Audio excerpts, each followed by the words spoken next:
the men and women of the United States Transportation Command, General Wehr's official retirement date has been extended by 2 months, meaning the ceremony today helps us brace for his departure. We are all honored to be able to share this momentous occasion with the Wehr family today. The presiding officer for today's ceremony is the Commander, United States Transportation Command, General Stephen Lyons. Today's ceremony is also being conducted virtually via Zoom and Facebook Live, and we are honored that every single one of you have taken the time out of your day to join us. At this time, we would like to recognize our distinguished guests, and we ask that you please hold your applause until all guests are introduced. Let's extend a warm welcome to General Wehr's wife, Deborah Kalis Wehr, their children, Rachel Wehr and Charles Wehr, his mother, Margaret Wehr, his sisters, Kate Wehr, Sue Busher, and Dr. Lisa Plum, his brothers, Father Art Wehr, S.J., Steve and Dave, his mother-in-law, Sandra Kalis, his brother-in-law, Dan Kalis, and General Wehr's special guests, World War II and Korean War veteran, Mr. Obi Wickersham, and Vietnam veteran, Patrick Berry. We are also pleased to have with us today from the United States Transportation Command, General Lyons' wife, Maureen, our Deputy Commander, Vice Admiral D. Mewborn, and his wife, Carrie, our Chief of Staff, Major General Vincent Barker, and finally, a warm welcome to Lieutenant General Retired Bob Flowers, Lieutenant General Retired Bill Caldwell IV, Lieutenant General Retired Tom Bostick, Lieutenant General Retired Todd Semonite, and all other general officers, flag officers, senior executive service members, directors, co-workers, family, and friends who have gathered here with us this afternoon.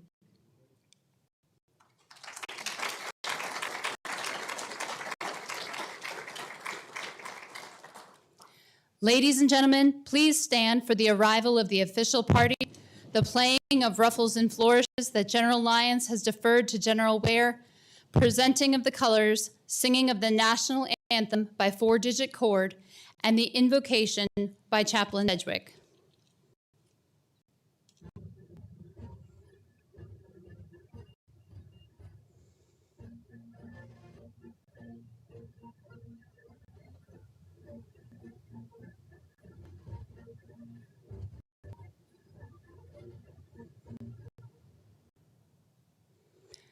Color Guard, present the colors.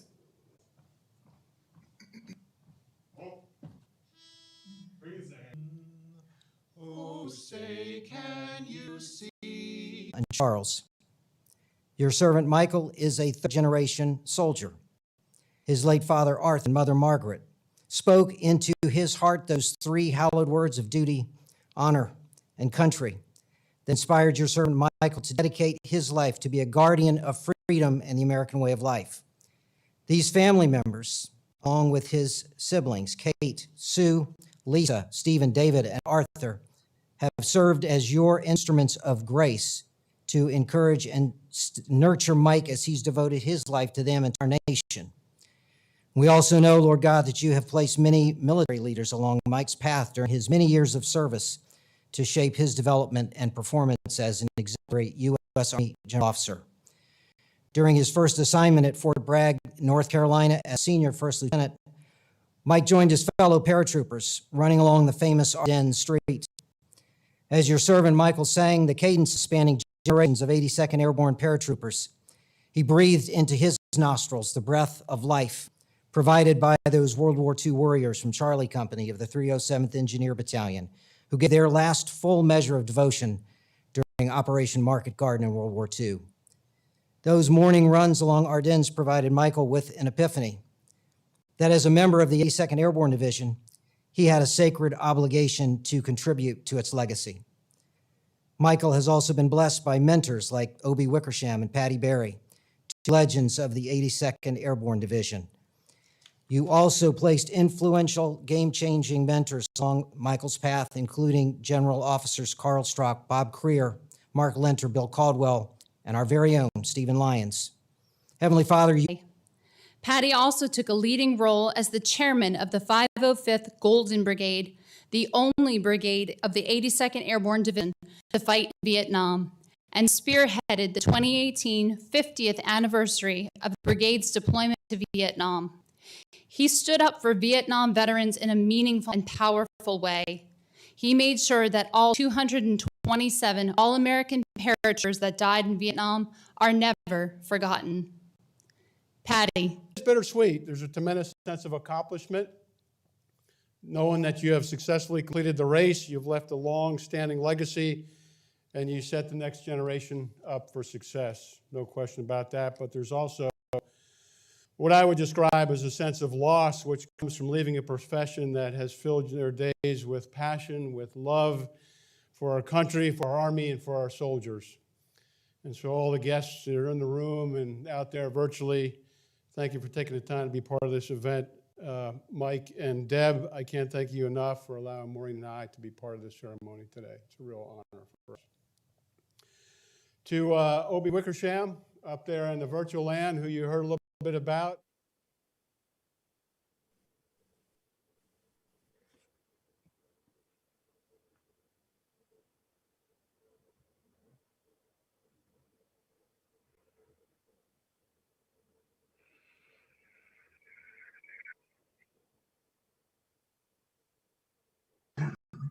Sure enough, Korea kicked off. He found himself in Korea, and as the Chinese hordes came across in just hundreds of thousands, he found himself as a prisoner of war in May of 1951.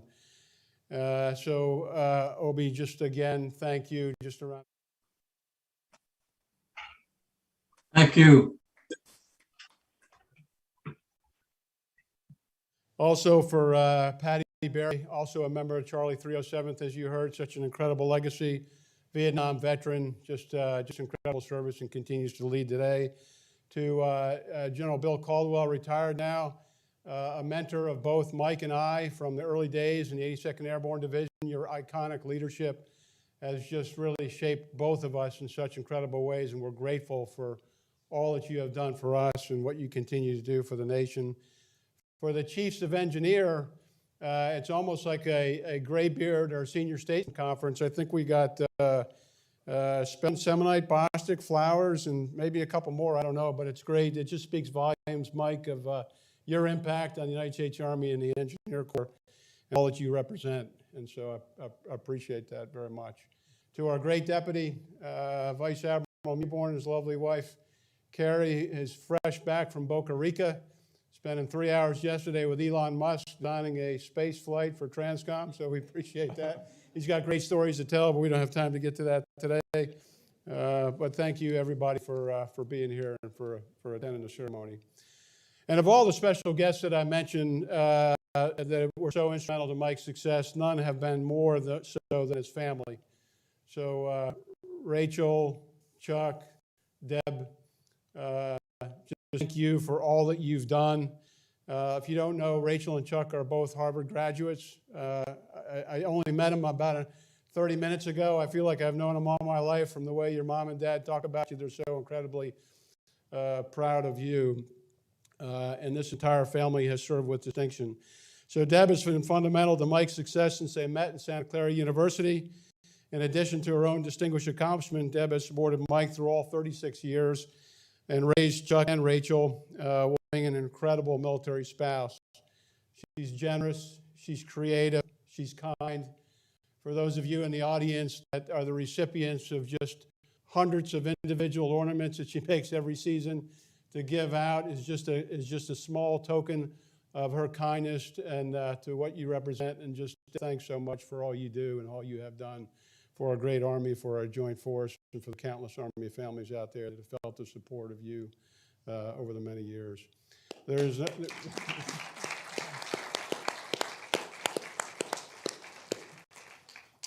no doubt that Mike and Deb are an all-in Army team. No doubt about that. So to Rachel, who's a freshly minted Georgetown lawyer, congratulations in working for the Federal Communications Commission, I believe. And for Chuck, who's in mechanical engineering, working quantum computing. And Mike says he signed so many non-disclosure statements, he can't actually tell us what he does without killing us. So we won't ask him, but it's good to have you guys here today. You know, there's a saying, though, that for the soldier, you know, soldiers volunteer in an all-volunteer force. Military spouses, they're kind of like quasi-volunteers. You semi-knew what you were getting into, and you stayed.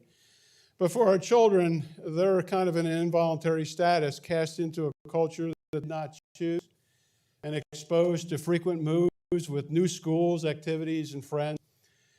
And to military children, you know, that becomes normal, but for the world, it's not. And I'm so impressed by their worldly perspective and propensity for selfless service.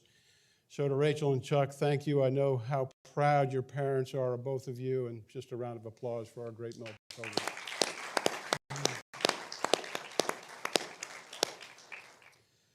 I also want to mention Mrs. Margaret Wehr. You heard about her. Wave, please, on the screen. Mike's 91-year-old mom. It's wonderful to have you. And she has been so patient. You know, she said it best a couple minutes ago. She said, Mike. It's a vertical tank, right? It doesn't have the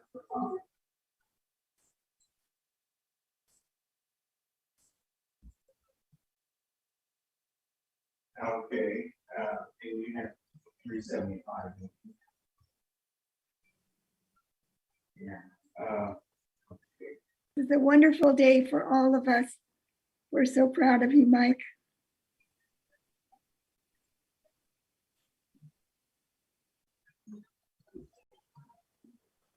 Yeah.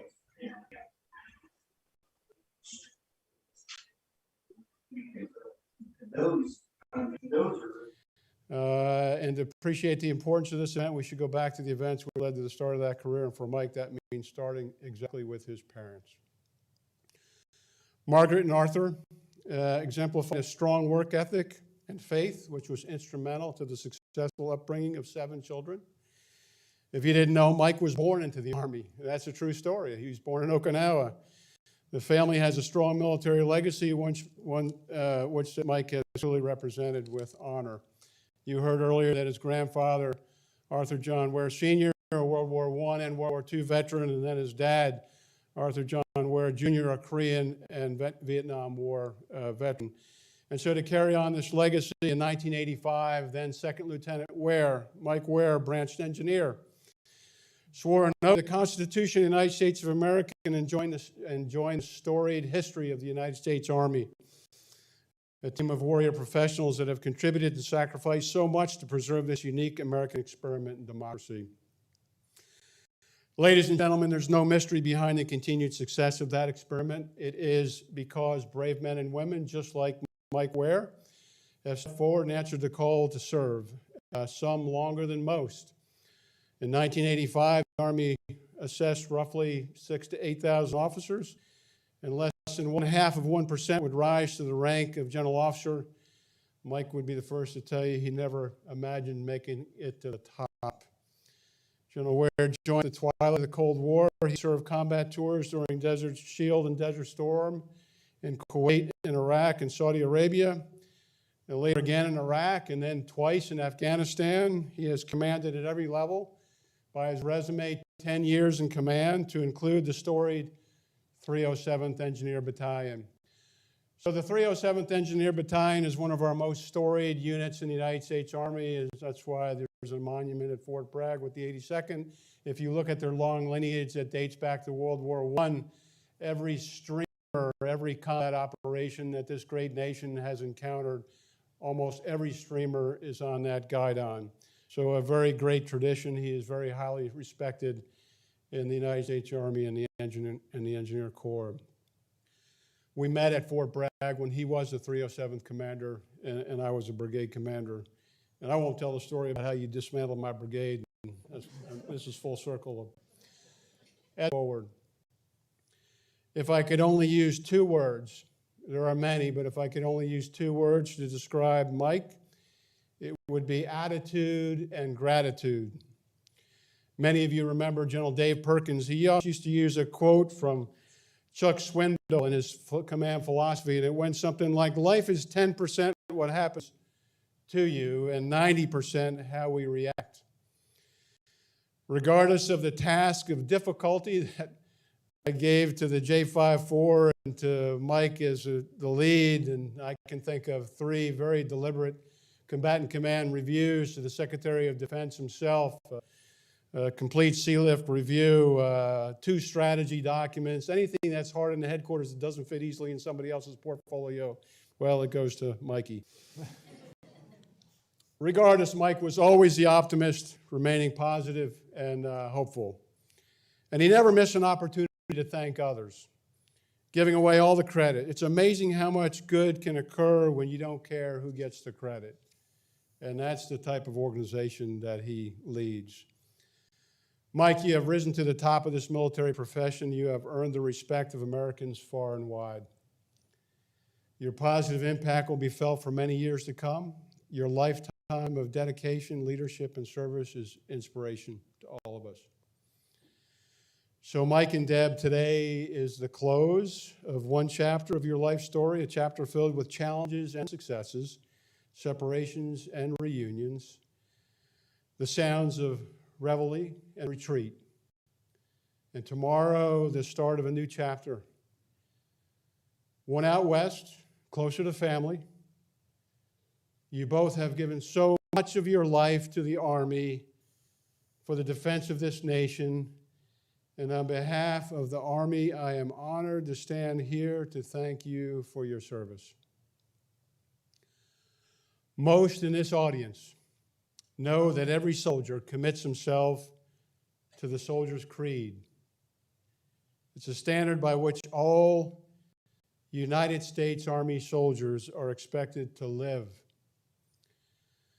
So, Mike, I just want to paraphrase the creed in the context of what I have seen in your career. You have been an exceptional guardian of freedom and the American way of life. You have lived the Army values and served the people of the United States honorably. You always placed the mission first. You never accepted defeat. You never quit. And you have never left a fallen comrade. You have remained worthy of the American public trust and earned the respect and admiration of Americans far and wide. You are and will remain an exceptional American soldier for life. And with that, we thank you and we thank Deb and Chuck and Rachel for an exceptional tour of duty. We wish you the very best in all your future adventures. Thank you, Mike, for a great career. Sure.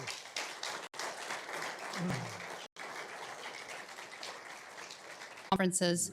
The distinctive accomplishments of Major General Wehr culminate a long and distinguished career in the service of his country and reflect great credit upon himself, the United States Army, the United States Transportation Command, and the Department.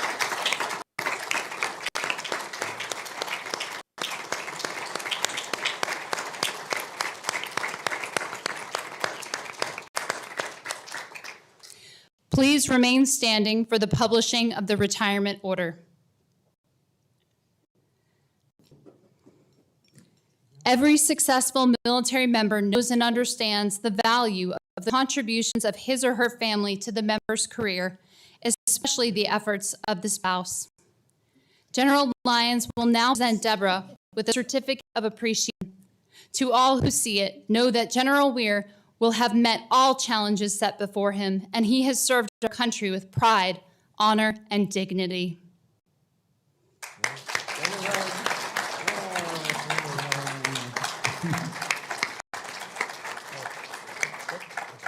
Thank you, Wehr family. You may be seated.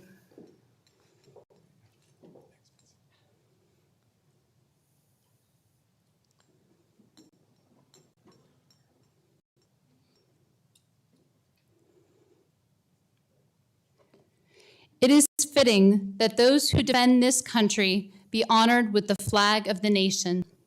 It should be duly noted that a flag is currently being flown over the 307th Engineer Battalion. It will then fly over the U.S. Army Corps of Engineers Mississippi Valley Division, then the headquarters, U.S. Army Corps of Engineers, and finally over U.S. TRANSCOM headquarters in honor of Major General Wehr to commemorate over 35 years of honorable military service to the United States Army and the Department of Defense. This flag will be presented to General Wehr prior to his departure from the United States Transportation Command. On that note, ladies and gentlemen, it is my distinct honor and personal privilege to introduce to you Major General Mike Wehr. Thank you. Hi, Mom. I love you. General Lyons, thank you for your incredibly gracious words. You've actually given my speech better than I can. Just to celebrate my own family is a true blessing, and we're very humbled to be part of the TRANSCOM team. It really is at the top of a profession, and in fact, I'll recommend this to all my engineer friends, to join the TRANSCOM team at the given chance. It's been a thrill, actually, of 2 years of a crash course in logistics. And there is some sheer terror when you're trying to brief the SecDef, I admit. But it's the proof of a great team, the ability to bring anybody to speed as needed. I can't thank all of you enough, and I know I've got a list to go through, but it really is an amazing thing to instill confidence. And really, it's that meaningful family environment that you and Marine build. I mean, it welcomes everyone, all the talent that's around, and it's the entire TRANSCOM team that is multiplied by that. So thank you very much. And in that family environment, this is where Dan and I truly grow in faith and in friendships and deepening our appreciation of the former organizations we've served with. To put it all together, really to thank those organizations and the leaders that we've served under within them.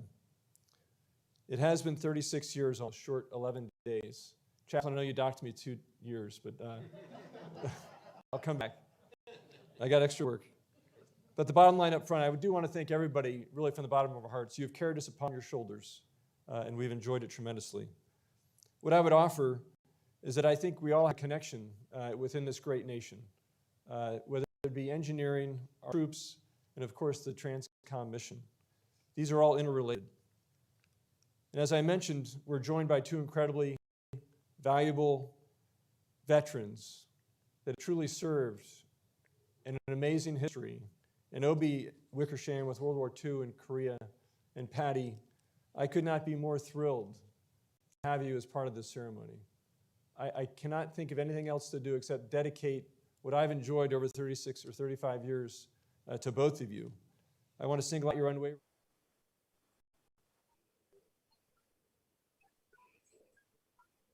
These gentlemen are combat engineers who inspire not just me, but soldiers that they meet everywhere to be better engineers, to be more compassionate leaders.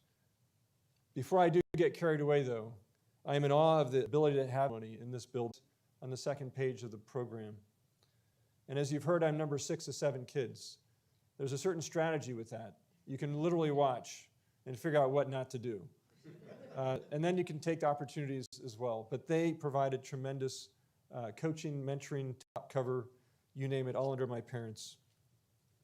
I cannot go into all the stories of raising a family in the early 50s through the early 70s, mid-70s actually. There was a lot going on there, let alone a couple of wars, let alone the Cold War around the corner. But we all survived and thrived in various ways. My father, with the support of my mom, set an incredible example with 20 years in the active duty military, 2 different combat rotations in Korea and Vietnam. As an artilleryman by trade, later as an air defense artillery, and more impressively for me, to join the newly formed Special Forces in the early 60s. Again, to my mom and dad, who went on to become teachers, who just continue to impact generations after generations, I can't thank you enough. I love you both. Now, it doesn't end there, of course, as we go off to college. And I have to recognize my college sweetheart and Deb's parents, Dr. Jean Kalis and Sandy, who literally inspired her to take on challenges. And apparently I was quite the challenge, and maybe I still am. I confess the last 48 hours, when I asked my wife to reviewing my speech with me, and she says, I think I need to focus on the barbecue later tonight. There's a few things I've asked her, that I'm not even tracking. But again, thank you. Please let me recognize my college sweetheart. Deborah, it's been amazing. I realized when I asked you to marry me, you did not say yes. You said you've complicated my life. And I remember that because it wasn't a no. So I figured I can keep going. But it's always been on that edge, always, as you heard, inspiring other families. I mean, literally hours and hours of service through the combat deployments, volunteering for the divisions, installations, the headquarters, wherever we served. I really believe it inspired many families behind us. And in true Army tradition, we do represent this love and future with roses and flowers. So at this moment, I would like to present Deb with 36 flowers, roses, paying one in advance, I suppose, or two by the chaplains now. Thanks. Thanks, man.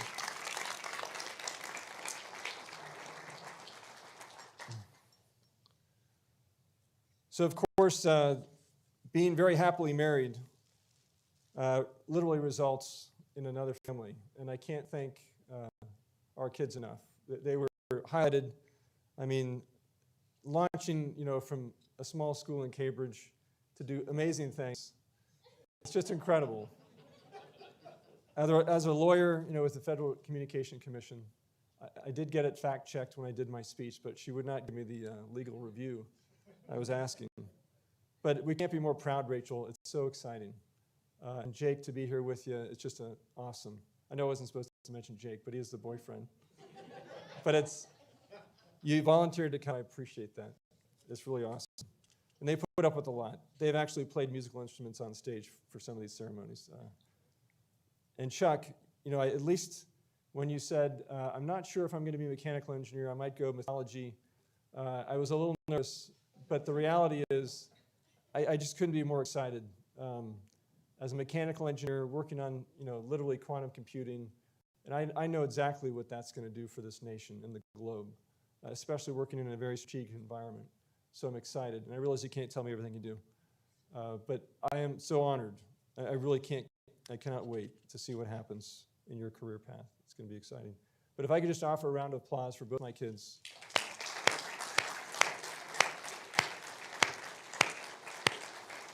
So as parents often are caught trying to figure out schedules and honor their children, there is a National Museum for the Army in D.C. And there's an opportunity to buy granite pavers, actually. So we did that. We said, no better way to honor our kids than to make it literally somewhat permanent. And as engineers, we like to have strong foundations for our families. So what I'd offer is a replica of that paver. So I'd like to present the bricks. No, that may sound like a prop blast statement, but the reality is they do represent the enduring legacy each of you are growing. Thank you. Thanks. Of course.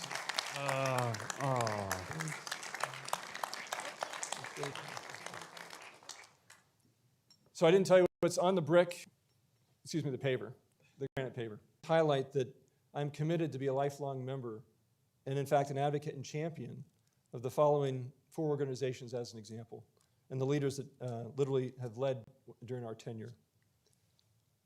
For our troops, there's really no greater sacrament or no greater commitment for leading America's sons and daughters. Our sons and daughters literally are put in our hands to lead and take care of, and in fact, to pay the ultimate sacrifices needed. It's a truly humbling thing to do in defending our Constitution of the United States. But as a soldier for life, I'm literally committed, again, to connecting those that would like to join with those patriots that are still in uniform. I'll give a few examples. Colonel Bob Melchior, he did command the 307th Engineer Battalion. I realize there's a trend here. But as the G1 of the Corps, he actually is the guy on the phone that said, yes, First Lieutenant Wehr, I think we can assign you to the 82nd Airborne Division. I just assumed I was pretty darn lucky, which I truly was. But more importantly, he dedicates his own passion to this day in terms of documented history of the 307th Engineer Battalion, going all the way back to World War I. Now, both of our assignments to Bragg have included many, many supported friends and family. I just want to mention Jim Iacocca and his wife Sandy, literally through multiple deployments have provided great support. My first supervisor, my Battalion S3, Major General Bo Temple, again, unbelievable. He taught us what it means to be an airborne American, all-American paratrooper and engineer. Emphasizing that sleep was optional, he literally said you could never over-coordinate. A true patriot, and his memory goes on in all of us. Lieutenant General Carl Strock and Lieutenant General Bob Flowers pushed us all well beyond our comfort zone of leading paratroopers, and in fact, to command and lead all the soldiers and civilians that we were blessed to be with. For the Mississippi Valley Division and the Mississippi River Commission, I cannot thank this amazing team enough, and I am honored with your presence. Literally, our nation's waterways and the strategic network that connects our economic strength and global markets is truly what we do as engineers. And I can't thank, Major General Diana Holland could not make it due to travel, but literally her attempt and the fact that we literally have members and alumni of her staff is truly humbling. Tom Holden, it is great to see you. I am adjusting to the beard, but I recognize you're here, which makes me feel much better. And Dennis Norris with Leah, I can't thank you enough to come all the way up here. Bitsy Sloan and John Segrist. There's a lot of history here, and I look forward to talking later this evening. But this team takes someone that only knows combat engineering and truly makes it part of an engineer mission. But that happens with a great division commander, in this case, Brigadier General Bob Creer, who reminded me to see the entire team from deckhand all the way to the GO and SES on the team, on the staff. And he lives the history of the Mississippi River to this day. Really, really learn a lot. And there's no one like Mike Walsh, Major General Mike Walsh, who pushed us all to master the craft of water resources and drive change, even though it makes most of us nervous at that point. When you drive change that way, it's truly needed, though. And then I know this is actually in sequence, which may not make a lot of sense, but at a certain point, you have to then deploy again. And when you leave your family on a small island in the San Francisco Bay, and you entrust the Coast Guard, in this case, Admiral Charlie Ray, to take care of them, it's unbelievable, especially when you see the news that the island is on fire. True story. But I never worried, because I knew the Coast Guard was there to take care of us. And of course, in the Army Corps of Engineers later, after coming back from a deployment and serving within the Mississippi Valley Division, it is truly an opportunity to be solving the nation's most complex engineer problems, which has a rich history and an incredibly bright future. I'm lucky to share in the DNA of both the regiment of 90,000 combat engineers as well as the 36,000 members of the Corps. Going in sequence, Lieutenant General Van Antwerp really emphasized the need to coach, teach, and grow the future experts for the Army and really for the nation. Lieutenant General Tom Bostic demonstrated the value of supportive and relational leadership, especially during any broadening assignment, to expand your circle of knowledge and service. The next opportunity to serve with a chief is Lieutenant General Todd Semonite in County, who welcomed Deb and I into their command team. He literally taught us that in the absence of a circle, build a square, whatever it takes. Don't stop, we don't have time, but keep going. It is truly an honor to understand and to make that difference. So again, to Connie and Todd Semonite, we can't thank you enough for being part of that team. And of course, part of that command team included Command Sergeant Major Brad Houston and Kim. Again, Sergeant Major Houston being a brilliant leader who seamlessly connected a 3-star command with anybody he met. Of course, within any headquarters, there's a need to have a therapeutic support group. And in my case, it would be Tony Funkhauser, Ed Jackson, and Scott Spellman, who is in fact our Chief of Engineers now. But this group of 2-stars literally kept each other on track and kept each other making a difference. And finally, I do want to be the lifelong advocate of TRANSCOM. I appreciate your patience as I've gone through a history, but for me, to bring it to a strategic level at a Department of Defense combatant command is unbelievable. It's an amazing opportunity to see the global mission of projecting and sustaining the joint force the place and time of our nation's choosing. It's a strategic comparative advantage for our nation. And it doesn't happen by itself. The men and women who serve within this organization through the services of the Air Force, the Army, and Navy are just incredible. There's not a day I don't go by where I continue to learn from those amazing experts. To my fellow directors, any opportunity I get to get coaching is just indispensable. You are best in class across the Joint Force. Nobody else does what this command does, and we have incredible credibility and the ability to coach and teach others. Now, within my own Joint Staff Directorate, the J4 and J5, you are incredibly diverse and valuable experts in your own right. I realized when I did my 2-minute interview with General Lyons, he asked if I knew what I was doing by joining TRANSCOM. I said no. I did not know. He said, lead and take care of your team. They continue to take care of me. They have not failed me or this command, and I'm in awe of what they do. Again, Major General Vince Barker, thanks for coming and welcome to the team. It's going to be awesome. You and Stephanie are going to be great for us. Vice Admiral Dean Bourne, the ultimate coach in leadership. Tracking everything on a skunk board. We can talk about that later. But it does get everyone's attention when you know someone is watching. Literally tracking. And it's not really to watch. It's in fact to instill all of us the ability to see the bigger picture. Everything connects. And never stop learning. So just the ability to watch you in motion. I would pay for the PhD class. It is awesome. Thank you. And Dee, I can't thank you enough. I'm going to be getting coaching later, I'm sure. So, and General Lyons, thank you again for your confidence that you saw in me and others by letting us join the team. It's an honor to serve with this one. The lessons in leadership will last a lifetime. And I think Deb even said, you know, if you want to continue to stay, I could. But I don't think the Army's going to let me. I know my mom is out there listening, so I will have to make sure we get home. Sir, literally your guidances enable us to lead and take care of the J4 team, J5 team, and it's been awesome. So I'm literally down to my last couple of pages. We've talked about organizations, faith, family, and friendship. And the reality is it takes drivers of change. I just want to highlight 4 people very quickly. But without these drivers of change, sometimes you don't make that leap from a comfort zone of engineering into TRANSCOM. So Lieutenant General Bill Caldwell, former CG of the 82nd, and now president of the Georgia Military College. Sir, I don't know how you do it, but you literally push and give us confidence. And I recognize it took you 3 times to get me to sign up for the fellowship, but you never stopped. And I know I see it in other engineers as well. Brett, Sylvia, all of us are incredibly thankful for what you've done to push us out of our comfort zone, and more importantly, to help us unleash the potential in others. That is the greatest gift. We have untapped potential, and you help us get there. I do want to highlight Dr. Harvey Sapolsky at MIT, again, a true professor who connected the whole of government and the whole of nation, truly appreciating what the military does now and into the future.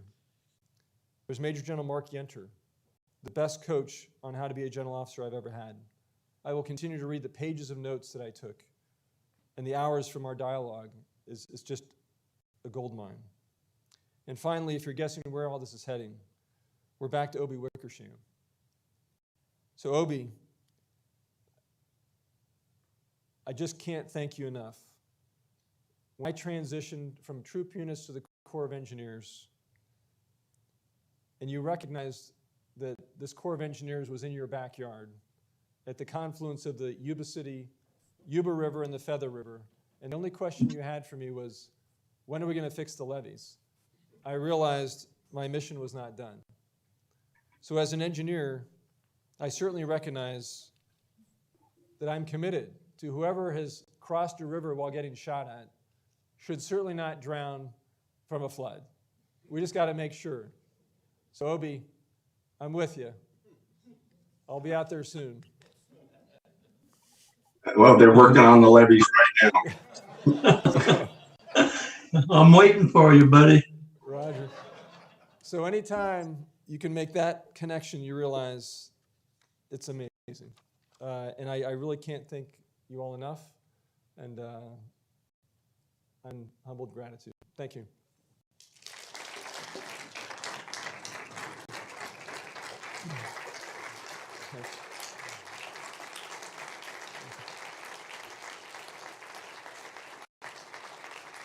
Thanks, Art.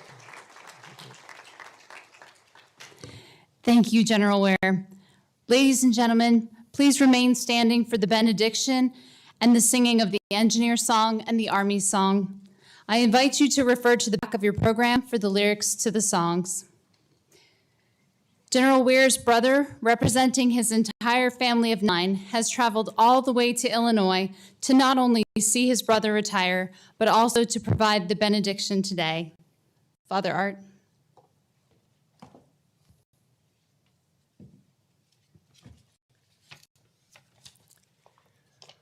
All praise and glory are yours, Almighty and eternal God.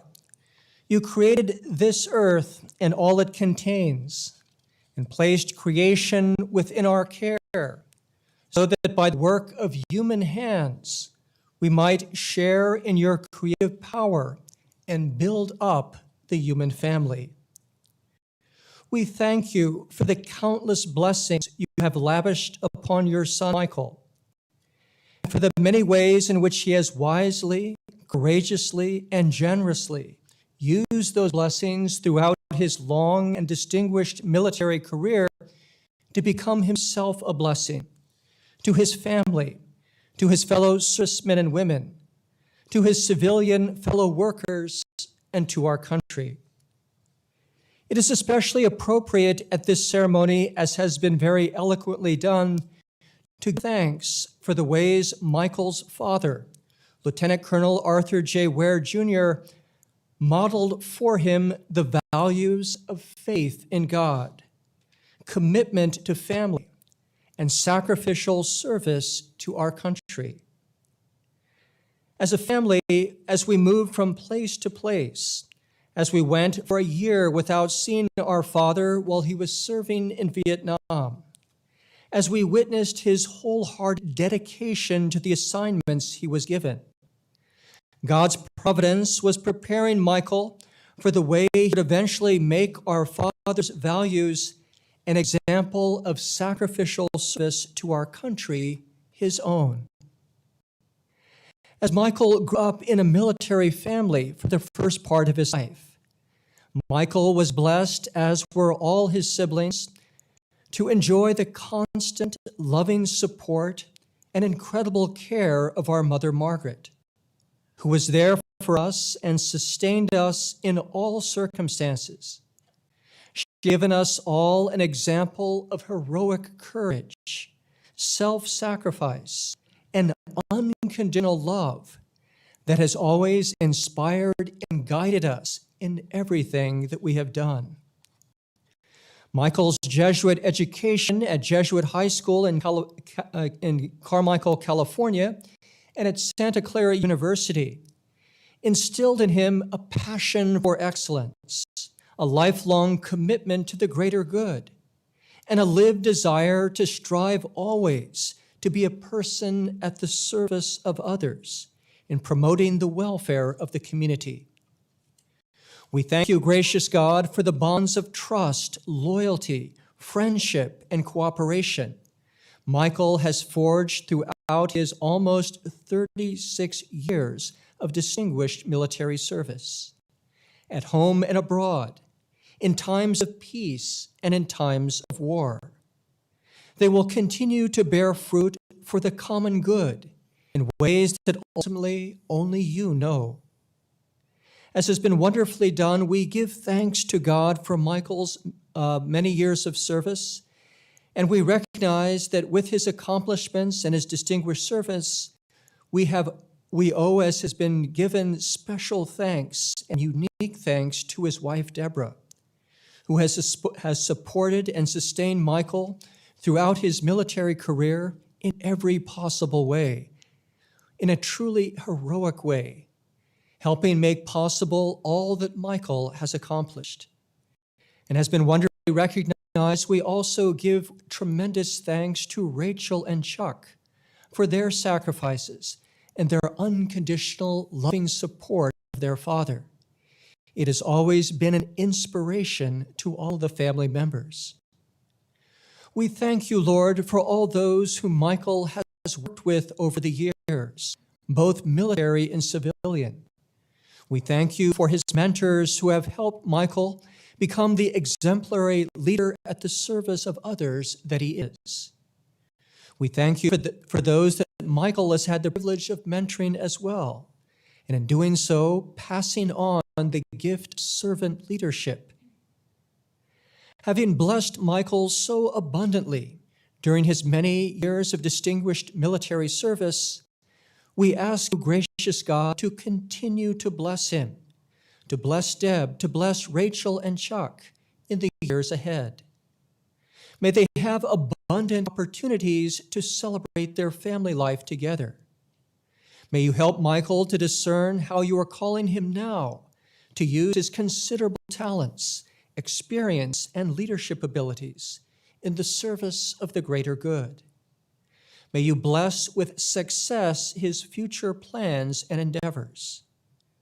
With profound gratitude for Michael's many years of faithful service to our country, we pray in the words of sacred Scripture. May the Lord bless you and keep you.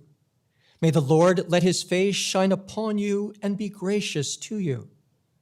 May the Lord look upon you kindly and grant you his peace. And in the words of the traditional Irish blessing, until we meet again, may God hold you in the palm of his hand.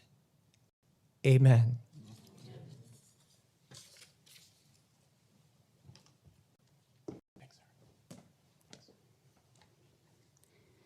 Thank you, Father Art. We wish General Wehr and Deborah every success in their future endeavors, and they will truly be missed. The Wehr family would like to invite you all downstairs in the front lobby for a small reception. Thank you for attending today's ceremony, and this concludes the ceremony. Have a great day.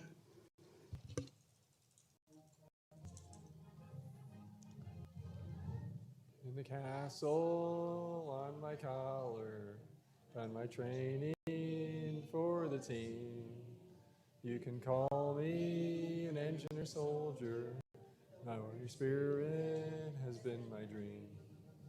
Essayons, whether it's war or peace, we were there, riding our triumph. Essayons, to America and the U.S. Army Corps of Engineers. Essayons, essayons.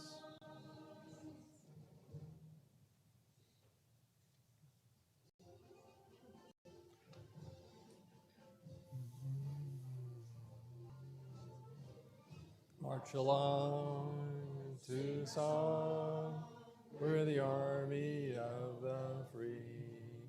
Count the brave, count the few, who have fought to victory. We're the army and proud of our song. We're the army and proudly proclaim.